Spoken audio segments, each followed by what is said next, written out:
siyaasiyiintu waxay badi fahamsan yihiin in dalku uusan wali isku filnayn oo ay tahay in la xiriyo go'aamada ka dhanka ah beesha caalamka laakiin farmaajo oo siyaasi shacbi ah ayaan u joojin aragtidaas Soomaaliya ayaan wali ku guuleysan inay iska bixiso miisaaniyadeeda sanadlaha ah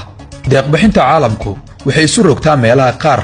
gumaysi maskaxeed masiirka oo la isku qabsado curyaamin dawladeed iyo ilhaano ummadeed dhaqaale ahaan ciidan ahaan iyo siyaasad ahaanba Soomaaliya waxay gacanta u gashay shisheeye dhowr ajenda leh Soomaaliya waxay gacanta caalamka hoos joogtay oo la siinayo kaalmo dhaqaale tan iyo markii ay xornimada qaadatay 1960kii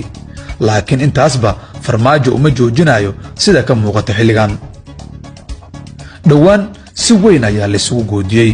wakiilada caalamiga ayaa la sheegay inay u hanjabeen hoggaanka maamul goboleedyada iyo madaxda federaalka ah iyagoo ugu hanjabay